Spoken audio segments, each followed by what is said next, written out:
Hello, everybody. I'm your host, Nazar Bina, and this is Omnichannel X's Omnichannel Podcast. Omnichannel X is brought to you by Urbina Consulting. Omnichannel X is our international learning portal where we host the thought leaders and case studies we think will be most helpful for content-rich organizations trying to build better relationships across all touchpoints. Now, enjoy the show. Hello, everybody. Welcome back to the Omnichannel Podcast by Omnichannel X. I am your host, Nazar Bina, and I'm here today with Jael Schultz and Audrey Hamoy. They are both joining me to talk about their experiences doing omnichannel out in the field, out in the trenches, their real life stories. So let's go in alphabetical order. Audrey, you want to tell the audience a little bit about yourself and how you got into this? Sure. Thank you. Yeah, my name is Audrey. I have been a content architect for about a year now. Kind of got into it from a background, bachelor's in creative writing, master's in applied linguistics, kind of like tailored perfectly to content design and UX writing. And yeah, I just kind of got into it from that. I've been at Amex for the last 3.5 years. Fantastic. And Jael, do you want to tell the audience a little about yourself and your background? Sure. My education is actually in design. My bachelor's is in graphic design. I had an interest in fine arts, but I figured that's a hard way to make a living. So I went with graphic design. And I wound up in digital content strategy by accident, actually. I had applied for a design role. And they said, we have this other role open that we think you might be a good fit for, which was a digital content specialist.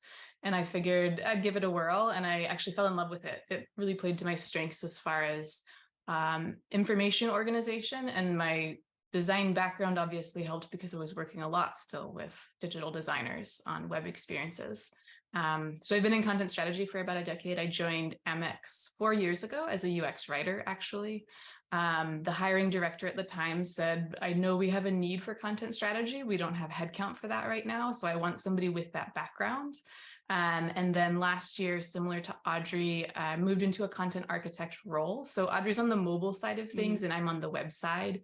There's newly formed teams working on information architecture on mobile and on web. And so we're in those roles on those respective teams. Yeah, we got pretty lucky to go into those roles at the same time. Hence, now we can talk about this omni-channel situation that we found ourselves in. Fantastic. Well, your kind of backgrounds and I kind of thinking about this is very near and dear to my heart. I kind of say that it's all rolling up into user experience at the end of the day, and it's a design process. Whether you're designing words, whether you're designing information architectures or taxonomies, whether you're designing interfaces, it's all design work, and it's all driven by understanding our users. So I'm really excited to talk about what you've been doing. So my understanding is you've been working on a grassroots push to go more omnichannel at Amex. Omnichannel is what we talk about all day, every day at the Omnichannel Podcast. We always have this issue because by definition it's cross-functional, but organizations are hierarchical. Budgets are allocated by department, by region, and so on. The user is cutting across departments, and they don't really care at all who or where their answer or their experience comes from. They just want to have a good relationship with the brand. Right. I'm engaging with your brand for some value proposition. I want that value proposition, and I don't care about your headcount or your turnover or who's understaffed or whose responsibility this part of my experience was. So orgs have things like a web design team and a mobile design team and a dev team that really has no bearing on the content or the experience. How do you experience that in your roles today? This kind of inherent contradiction that all companies have between silos and omnichannel experiences. Yeah. Just a little bit of background is just kind of like how we work. Like obviously there's a web design team, there's a mobile design team, and then all of these things are kind of siloed separately. So Jael works with, different dev teams than I do, different product teams than I do. So we are very much siloed like through the organization. So it is like, how do we like just having that context, I feel like is important to know how we kind of like worked together a little bit on it. But Yeah, and I would say also where we are now on relatively newly stood up architecture teams on specific channels still, but as counterparts to each other is actually a huge step forward.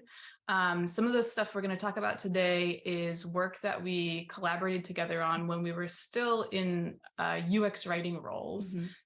We were, again, I was still on web, Audrey was still on mobile, but this was before we were set up in these kind of architecture roles. And I would say in some respects, the work that we did on this from the grassroots sort of efforts in showing this cross-channel collaboration, in some regards, helped make the case for setting up these content IA roles on these respective teams. So there was a plan essentially to stand up these architecture teams, and the work that we had done on this banking project, collaborating and showing the benefit of that sort of cross-channel approach to content, in some ways made the case for having these content-specific roles on the team. Right. So I think today we're probably going to chat a little more about, I think, the scenario that a lot of folks in bigger orgs can relate to, which is if you're in some kind of a content role or a design role, it still applies, and you're trying to work across those channels when the organization is sort of organized around channels. How do you do that before you have official support and official backing and are stood up as counterparts to each other? Well, let's ask a very fundamental question. How did you find each other? Like, how did you two first connect and realize that you had a common vision for this? Yeah, actually, we just started working at Amex together. She was on the web team. I was actually the first mobile UX writer on the mobile team. So our worlds were a little bit different at first, and then we both just started collaborating on banking and realized that we both, I think we played to each other's strengths really well. And then where the other one is like, you know, I'm forgetful, so Jael usually helps me like kind of, you know, pick up where like my brain leaves off. So and stuff like that. So it's just like, yeah, we ended up working at Amex together and found out that we're like really good at collaborating together, and just really good at documentation and all of these things that are needed to kind of like create this this like story of like of collaboration when things like that don't exist. Yeah, and UX writing is organized under, the UX writing roles are organized under a director within the part of the org that we work in. So we were aware of each other. It was the first time that we had a project where roadmaps aligned somewhat across the web and the mobile and what they were attempting to build or improve at the time. But there's also that question of where do you find each other, because we eventually pulled in, collaborated with a writer on the business checking side. And that was through the experience of trying to understand, like, if we're working on consumer, then how do we make sure that where appropriate, there's consistency between consumer and business? And so we discovered there was actually a writing person recently hired there. And so we pulled that in too. So it is, you know, us being under the same director made it a little easier to get started, but it is sometimes a process of discovery, because you don't even know who else might be out there in the org that's working on something related. Yeah, especially in big orgs. Yeah, exactly. So that's what I'm kind of picturing is, so was this in the days of physical offices, or because I'm thinking about all our people who are working remotely, and were you like literally like looking at the org chart and thinking who should we reach out to, or did you bump into each other in a hallway? It was remotely, and we were beginning to, in the banking project we worked on. So this is for, I believe I can say this, for the Amex's high yield savings account, and then the checking account, which was kind of like a new product that we hadn't had before. And then we were building the savings account into the app and the website natively. So it was like a bigger thing than we had undertaken, and a brand new like project that Right. And like your two teams were brought into that. Yeah. Which right. A new product which Amex doesn't really build typically. So it was pretty exciting. So like all these people coming from all these areas, and we started kind of working with the business people and their product people more. And then we kind of found out like, oh, there's a writer there. What is this person working on? So that was just us proactively like reaching out to that person and establishing that personal connection, which also is very important in a siloed kind of omni-channel, like separate channel. If we want to become that one channel, we got to have important relationships with people that are, on our team and want to fight the good fight, I guess. Absolutely. So the human relationships bit is something we talk a lot about at Omnichannel X, because building those internal relationships, they have to be there. We have to be sharing, we have to be aligning on customer journeys and understanding and supporting a common vision of the customer journey. So often in projects we get together and when I say customer journey, I'm not referring to like the sales funnel, like the buyer's journey. I'm talking about actual experiences that people have, the journey that is achieving an objective that you have. Some research has been coming out about this, which I quote all the time, which I love. So McKinsey and Company has said measuring satisfaction on customer journeys is 30% more predictive of overall customer satisfaction than measuring each individual interaction. So we can get we want to get super micro targeted. Like, I designed this screen and it's got a button. Is my button succeeding in the world of buttons? Yeah. And that's fine that we all want to kind of measure our works in such a granular way, but that's not actually what people care about. People care about whether the whole thing came together and they were able to open an account or migrate, do a bank transfer, or whatever it is that your company offers. But how do you need to get people together on that and discuss how do we consistently show up across all these touch points across this purpose that the user has. And if you don't have a common vision of that purpose and you haven't discussed that, then everyone is looking at the experience through their own lens of what they do. Right.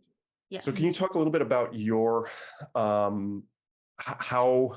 what was it like for different teams who were coming together in a bigger context, but are different teams, and you may look, where does the documentation live? Where do personas live? Where does your understanding of the journeys live? How did that go? How did that work? I want to say this was I've like seen the giggles already. Yeah, this was like a pilot for working together, because we were so siloed. This was the first big project where it was teams were working together. So we did have a lot of like struggles with documentation and making sure like, where do these things live and how do we, these teams that have these different processes, how do we pull that together? And for us, a lot of it was like, just for us was like whiteboarding together, making sure we keep that documentation, not only, like up to date when we're working on it, but like, how do we find that documentation later is a big, like findability is a big part of it. One thing we did was create a shared document of questions that could go to both of our product teams. That way there was a document of answers to these questions. Questions from who to who? From us, if we had questions about something, the design process, a requirement, something like that, then we'd take it, write it in this document, share it with the product teams, and hopefully between the two product teams, they'd come up with the answer or answers, and then we'd be able to kind of have that space for us to share that information. And that was kind of an important thing because we were finding that Jael was asking questions, I was asking questions, the other designers are asking questions, and we're getting answers from all these different places, all these different locations. We need this one source of truth where everyone is looking, everyone is participating, to bring us on more of the same page. Yeah. It's also not really fair for those stakeholders either. If you're in the treasury or if you're in compliance and you're getting variations of questions on the same topic from, 2 or 3 different folks, that's a pain. So yeah, I think I would like to acknowledge first that documentation is not fun. I Mm-mm. don't think I've ever met anybody No, it's not easy that either. enjoys doing documentation. But it was especially crucial in this because the project was really fast paced. And then again, since Audrey was working with her product and engineering partners, and I was working with my product and engineering partners, and then sometimes they were working with the same business partners and sometimes they were separate ones. There was a lot of complexity. Mhm. And I think there are a couple of key things, like Audrey said, having that shared source of just like what all the open questions were. We also made essentially kind of an FAQ page, because when somebody new would be pulled in on the project, we were finding they had the same questions around like, how does this thing actually work on savings? Or how is that different from how it works on checking? So documenting some of those things that we were learning and that to us was then second nature, to say like, oh, no, the way that a transfer works on checking is actually like this number of days versus on savings, like is quite a lot. And a shared lexicon as well. So as we started defining things, either with our internal partners or within an external customer facing journey, we were saying like, this is how we use the word transfers, Mhm. or this is what the terms and conditions are going to be like consistently as much as possible across like a disclaimer at the bottom of a transfer journey, for example. That was huge also when you're thinking about a regulated industry like finance. You have a lot of legal and compliance partners to work with for good reason. And those were different based on like, is this checking or savings or et cetera, the different products, because they have different areas of expertise. And so being able to even talk to them and say like, here's how we've done it for these other journeys, and we can show you what this looked like. Is it possible to align as much as we can to this format? So we're looking at it as almost like component chunks of content in the way we were sharing it with those partners. Yeah, So, like we were taking like screenshots and like underlining like, this is the word, this is the string that is consistent with this string. It may look a little different, but the meaning is the same. And that was super helpful, because if I'm a legal expert that's specific to like checking accounts, then I'm thinking about what do we need to disclose to make this clear to customers and be safe as a company, and et cetera. And legal speak doesn't always translate super easily to like a consumer experience. So being able to show that consistency and that we were understanding what was necessary in that was really helpful. And explaining also our goal, you know, like we see what the legal requirements are. We've made these changes for these reasons, to be consistent, to reduce the reading comprehension level necessary, et cetera. And that was very helpful. Yeah, reasons are important. Always Reasons are important. important. Especially if you're a writer. Unfortunately, as a designer, you don't need your reasons quite as much. But if you're a writer, you better have a reason why you did that. Well, the good designers like reason. I mean, yes, you do need a reason, but like you don't normally have to like validate all of every like thing you know design to an outside critic. So just it's make sure you have your reasons why blah blah blah, your backup documentation and everything. So when we say document, to make this concrete, like what are we talking, a wiki? Are we talking like a design system? Are we talking like Google Docs? Yeah, just whatever like tools that you use. Like I said, whiteboarding was really important for us. If you have some sort of whiteboarding tool, I know there's a bunch of like Figma has some, InVision has one. There's a bunch out right now. And then I'm addicted to Miro. Miro, yeah. Miro is my jam. Yeah. And then I lost my train of thought. Yeah, and then we did use like an internal wiki to essentially document things like the questions list, the copy matrix, for example, and a lot of cross-referencing. So if I had a wiki page that was talking about here's how transfers work for savings on web, then there was a direct link to here's the mobile page for how transfers work on the exact same thing, so that there was a reference. But yeah, Documentation is nobody's favorite. It's worth the work, though, I Yeah. promise. Yes. Well, let's get back to my library of McKinsey quotes. It may not seem sexy, but consistency is the secret ingredient to making customers happy. Yeah. If you need to show up, you need to be consistent. And like language, especially in anything like complex, like medical or financial, insurance, the words are themselves are like the terminology is a barrier for entry. You know, I've done a Mhm. lot of work and I've done a lot of work in all of those regulated industries, and there's too much expertise in the building. Like just people know all these words, and so no one even they're It's blind. hard. Yeah, you're blind It's to hard to this. get out of that kind of like mindset when you're in it so deep, for sure. I Yeah. agree. And then we have Um, the same thing between developers and like or specialists and everybody else. So the business can say, well, we're trying to do this. And we had this recently on a project. We were discussing like something didn't work as we were expecting.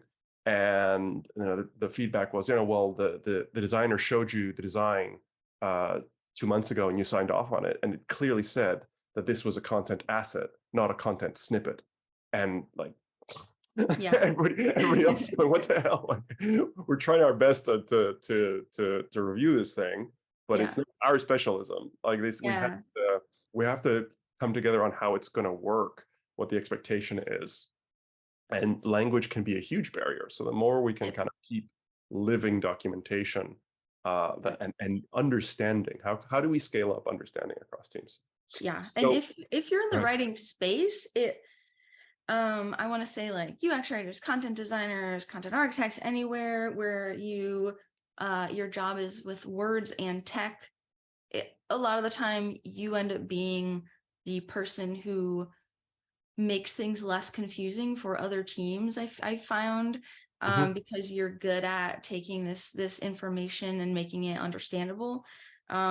So while it's, maybe not fair to always be given this role as the writer, mhm. you can use that to your advantage in situations like this where you need to document, you need people to be on the same page. Use like your writer voice, use like all of the tools at your disposal, and just make it easy to read, make it easy to find. The findability should be like through the roof. Follow the same rules you would for writing a screen, like copy on a screen, format information, just like make it easy to read as well. Yeah, I'm two things are coming to my head. One, I have to bring this up or else I lose my podcasting license, which is ChatGPT and AI. And we've been using it in production now in projects, both for externally facing stuff, but also for internal stuff, like for Oh, wow. yeah, because you have these meetings where everyone discusses how it's going to work. And so you can take a transcript from a discussion like this and you put it in ChatGPT and say, summarize this. Like what are the key points from the discussion? Oh, Or that's or really cool. you can take someone's explanation of something and you can say, summarize this into a procedure, like put it into a format of bullets and steps and Yeah. instructions, and it's stuff like that. And that's really, really, really, really, really cool and really useful. And for me, the meta thing about this, it's once content production becomes easier, like Mhm. the skill will not be in the typing or the creating of the words. It will be in the asking of the right questions. Like Mhm.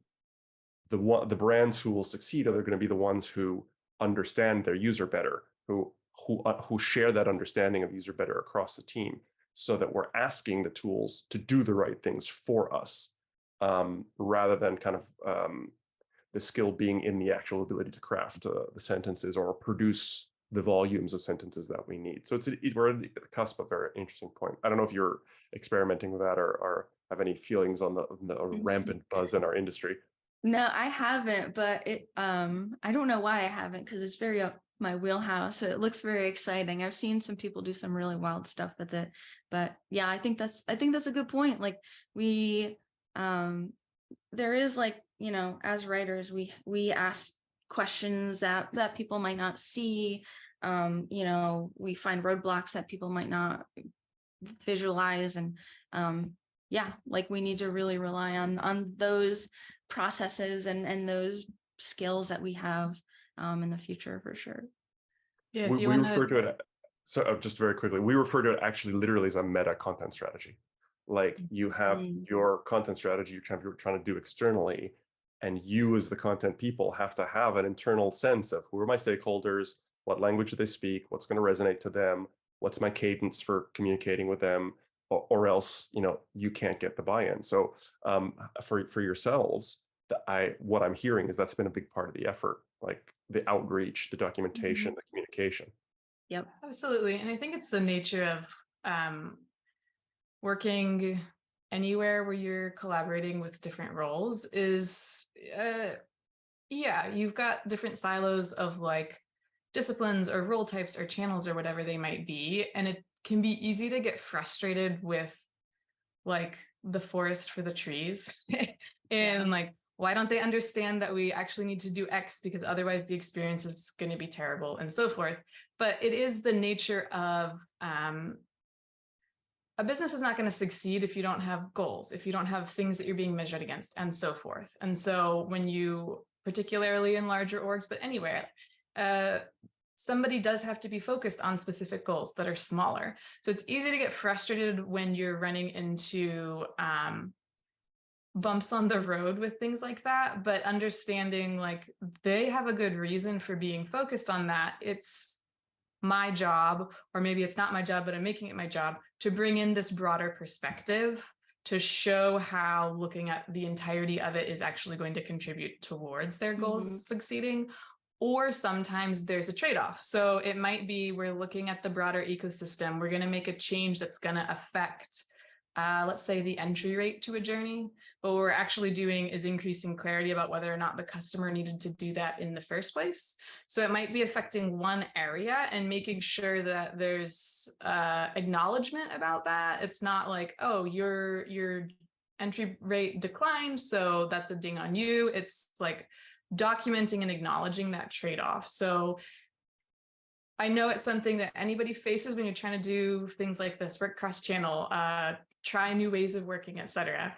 Don't get frustrated, but understand that perspective. Again, what you were saying, Naz, is like knowing where they're coming from and then being able to speak in those terms that make sense to them and what they have to deal with and put up with every day, because they also have frustrations. Yeah. And luckily, that's what we're good at. So Content to the rescue. So, but Jael, you raise a really good point about the measurement. Like, what has the reaction been to this, and how do you report this out in a way that if you only have 15 minutes of if you do get a chance to kind of talk this up the hierarchy, how do you quantify or measure or show the benefit of this, and then how have people been reacting? Yeah, I would say for internal partners, a big part of it was efficiency and decision making, really. So as we started to get some buy-in and get more folks involved in understanding what we were doing there, it was just when the question came up of like, well, how do we treat this thing? We could say, well, we have it documented for how we treated it here. What are just the essential changes that we need to make to apply it to this? Or when we were working with our partners in legal and compliance, being able to come and say, we already have a documented pattern for how we're handling the terms and conditions or disclosures on a transfer journey. What are the essential changes that we need to make to this pattern instead of coming up with something from scratch? So I think the big thing that really started making it make sense to partners was essentially that savings and efficiency. Yeah, I think that that's an interesting example because we talk a lot in this world about reuse for production content going out, but reuse not of the actual necessarily the words like copy and paste, but reuse of the thinking. Like we've already worked this out. We've already kind of have the word template is fraught with confusion, but we have we have the logic of this already. Maybe if none of the words are reusable, but that logic is repurposable and the discussions we had apply. And so as you say, what's the difference? We may populate it with completely new content, but we're shortcutting the process because we don't have to think it through again. So that's really, really good. So when you say that they're seeing that efficiency, are you capturing like testimonials? Do you have like internal slide decks where you show, hey, this person said this is so much better, or can you actually see it? Can you see like this? Well, this used to take us 2 weeks, and now it takes us 3 days. Yeah, we can see it. There's actually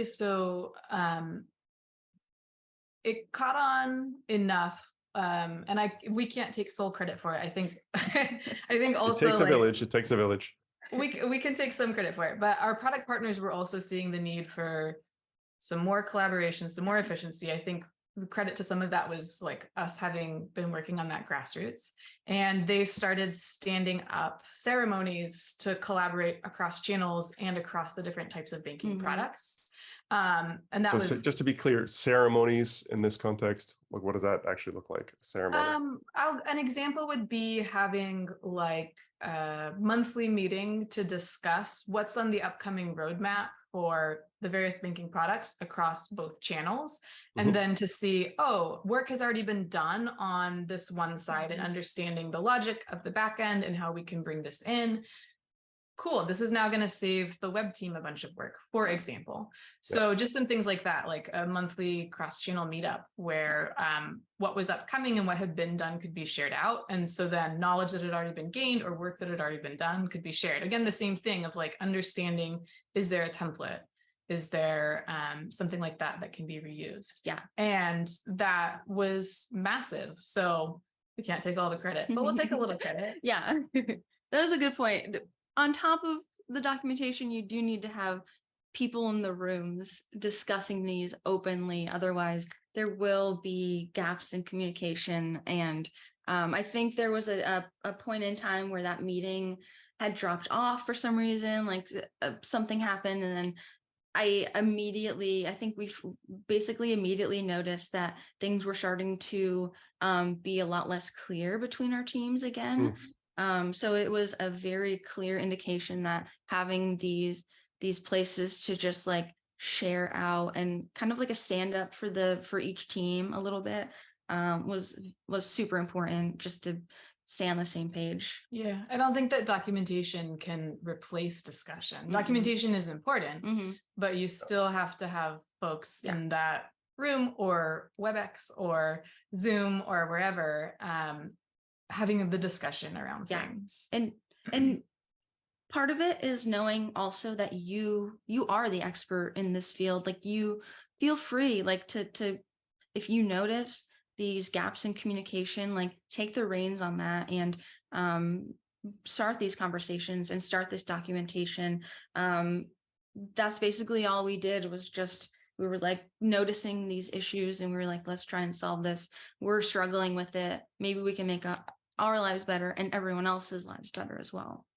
Yeah, so that leads me to a common question that the audiences at our events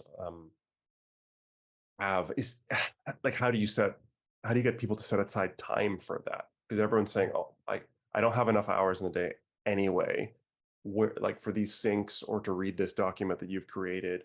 How are you getting people to kind of make time for this? Not just engage, because I'm sure people are like, if you show benefits, they'll want to, but it's the manufacturing of the time, or taking time away from something else that they were already doing, and dedicating it to this. How did that work? Yeah, I think you have to find a partner in crime. So it started with Audrey and I as partners in crime. I think if you have been working with folks on projects before, you've probably already got a sense of one or two people that would be willing, that you've seen have exhibited interest in new ways of working, in trying out stuff that could improve things. So start with those people. You're not going to send an invite out to like 36 folks across all of the disciplines and say, we want to do this new thing, and insert it in your calendar, and it's going to take up time, and have everybody say, yes, that sounds great. You're going to have to make a case for it. Start small with like invite your product teams and then talk to them and then build from there. So if you know, whether it's like a product person, one of your engineers, a designer, whoever, if you know there's somebody that you've worked with before, start there. If you don't know, toss it out there, like in your next sync, whatever it is, your weekly meeting, whatever it is, say, hey, I really think, there's value in making sure that we have some alignment across channel. If most of the people say we don't have time for that, keep tossing that out there in every like stand up that you're in until you find somebody that was like, oh, that does sound like a good idea, and say, cool, I'm sending you a calendar invite right now. Yeah.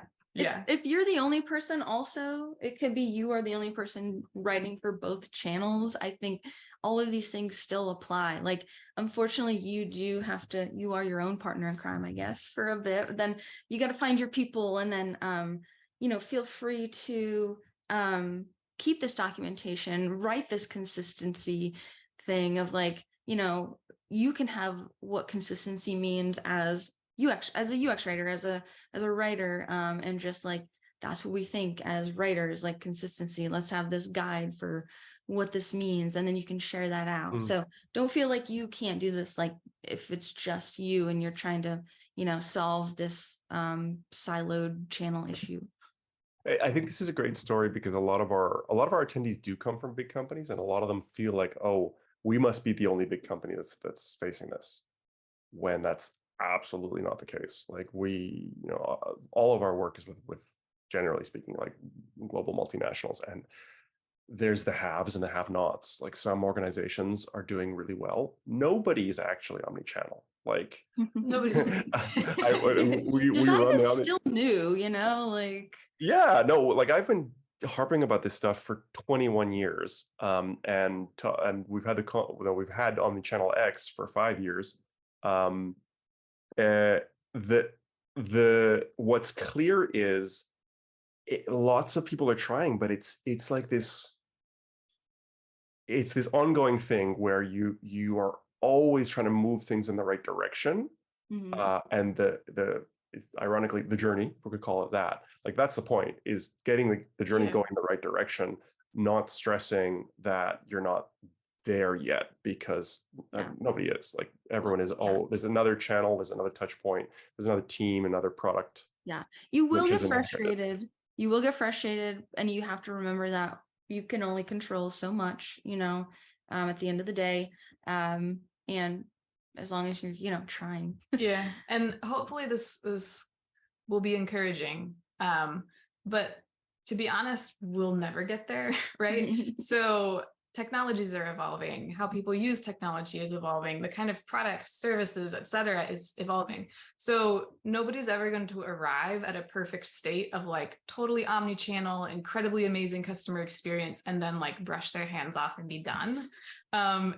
It is always going to be a journey. So I think that can be frustrating if you're in a moment of existential crisis. I think that can be really reassuring if you're like, why are things in this discipline or at this org or in this field, whatever, are not like, they aren't where they should be. That's okay, because you got until forever to keep working on that. Until forever. Okay. I don't know if that's a good thought or a bad thought. Yeah, well, like jump in. Let's start wherever you are. I think I like that. That's a good message. Wherever you are, that's a perfectly valid place to start. It's like yoga. The poses are infinite. So, all right. So we've said, okay, start where you are, kind of jump in, find your tribe progressively. Anything that's shareable and easily accessible and findable for documentation, write it down, share it, help people find it, but still talk. I think that you're saying, like, you have to be able to get together. You got to sync up on a regular basis. Yeah. Any other, like if you were going to say, if someone walked up to you and said, I'm trying to get this started in my organization, what should be my first steps, or like, what's the simplest thing I can do to get this moving? What would you tell them? First of all, I would say, get some documentation, like define consistency, make a definition for that. Start thinking about where you want all of this to live, kind of in the like, don't create it in a tool that you're not going to use again. You want to be able to like find this, where use it in a tool that's easily findable, or something that people use a lot of. easily accessible by your colleagues. By your colleagues, and then like Yeah, a lot of times some tools aren't accessible to some people, and you just want to make sure. That can be frustrating. So yeah, just trying to make it as accessible as possible. Start talking about it. Mhm. I think the sort of area of like content strategy, all of that tends to pull in folks that have like super organized and a lot of times a perfectionist approach to things. So the piece of advice that I give people all the time is like, start talking about it way earlier than you feel comfortable, because we always want to have like this neat, tidy package that we can present. And then everybody will be like, wow, that's amazing. It solved all my problems. Like, start talking about it right away when it's still gross and crummy and ugly and not all in one place yet. And that's going to be huge, because it makes it more accessible to other people, first of all, if they see like, oh, this is a work in progress that I can contribute to. And also just like getting the word out there that you're even working on it. Yeah. You can start getting that input, that feedback. And other people might also be struggling with the fact that like they're doing similar work, but other teams are doing work and they're not having that good communication, and maybe they're just not sure what to do. So if they see, you're taking that initiative and you're trying to bridge this gap, then maybe it'll be easier for them to also bridge this understanding gap as well. Fantastic. As I said, I love this because a lot of big clients, like people in big companies, can feel this kind of, oh, it shouldn't be like this. Something's wrong with us. How can it be so difficult? But it comes down to just having a go and getting started. So that's the message that I'm getting from this, and I think that's a great message. Thank you so much, both of you, for joining us. I didn't mention at the end, you're dialing in from New York City. We managed to have. You hear a little background noise, that is just the sounds of the city.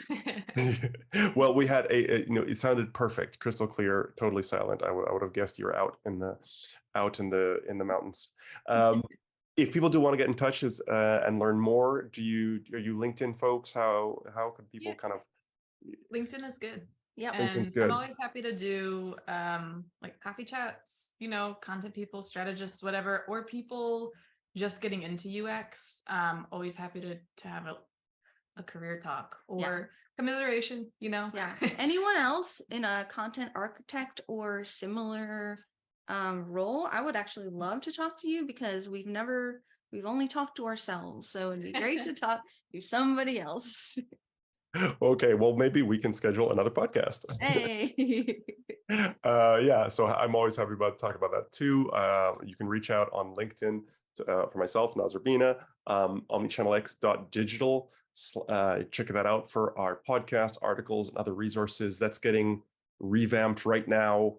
It's a bit of a mess, honestly, and we're cleaning that up. But keep an eye on that. We should be hearing a lot of new things in 2023 and beyond about what the new incarnation of Omnichannel X is going to look like, with our editorial calendar of podcasts and webinars and so on throughout the year. So please check us out. If you are, whatever platform you're on, give us a like, give us a comment, let us know what we missed, what you thought, what we should talk about next time, who we should invite, because that really helps us out. Thank you so much, Jael and Audrey, and I hope everybody has a great rest of their day. Cool. Thank you, Naz, Thanks, and thanks for listening. Thank you for listening. This has been the Omnichannel Podcast with your host, Naz Urbina, founder of Urbina Consulting. Let us know on LinkedIn or Twitter what you liked from this episode, what you think we missed, and who you would like us to interview next. Now that you've heard what we're passionate about, you can also check out urbinaconsulting.com to find out a little bit about what we do. Thank you so much, and see you next time.